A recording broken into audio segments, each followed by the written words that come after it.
গরিব মানুষের স্বার্থে কাস্তে হাতুড়ি তাড়ায় ভোট দিতে হবে, কাস্তে হাতুড়ি তাড়াকে শক্তিশালী করতে হবে, না হলে গরিব মানুষের মুক্তি নেই। জানো তো গরিব মানুষকে ঘর, তোমার এই জায়গার পাট্টা কারা দিয়েছে তোমরাই তো জানো। কোনো তৃণমূল কংগ্রেস কেউ কি দিয়েছে? এই লাল ঝান্ডাই দিয়েছে। কাস্তে হাতুড়ি তাড়াকেই বলছে। বুঝতে পেরেছো? ঠিক আছে।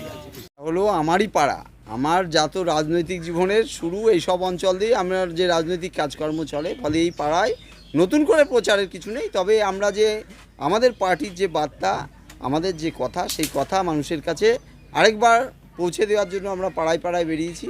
এবং মানুষ তার অভিজ্ঞতা দিয়ে, এই যে পাড়ায় আছি সেই পাড়ার মানুষ, যে হরিতলা কলোনির মানুষ, এখানে যত তারা যে জমিতে বাস করছে সেই জমিও সিপিআইএম তাদের এই ছিন্নমূল উদ্বাস্তু মানুষকে তাদের দিয়েছে, তাদের জমিতে পাট্টা করে দেওয়া হয়েছে, তারা সেখানে শান্তিতে বসবাস করছেন।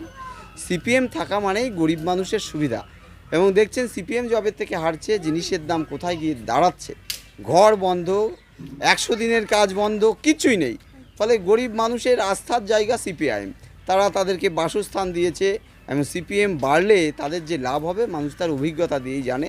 ফলে তারা আমাদের পক্ষে, তাদের অনেক সময় অনেক মানুষই ভুল করে, মানুষ এবারের অভিজ্ঞতা দিয়ে বুঝছেন যে সিপিএম পার্টি ছাড়া তাদের সমস্যায় আসলে কেউ ছিলও না, থাকেও নি, আগামী দিনেও থাকার জায়গায় কেউ নেই। ফলে মানুষ আমাদের পক্ষে আছেন, তাদের অভিজ্ঞতা দিয়ে আমরা আমাদের কথা বলছি। এবং স্বাভাবিকভাবে মানুষ থাকলে পরে আমাদের জয় নিশ্চিত, মানুষের জয়ই আমাদের জয়। মানুষ তার অভিজ্ঞতা দিয়ে বন্ধু চিনে নেবেন, এই তো আমরা দৃঢ়প্রতিজ্ঞ হইতে পারে মানুষ আমাদের পক্ষে থাকবেন। নাম পরিচয়? সিপিআইএম ক্যান্ডিডেট, রানাঘাট দক্ষিণ বিধানসভা, অরিন্দম বিশ্বাস। জোট প্রার্থী তো? হ্যাঁ, জোট প্রার্থী, কংগ্রেস সমর্থিত জোট প্রার্থী।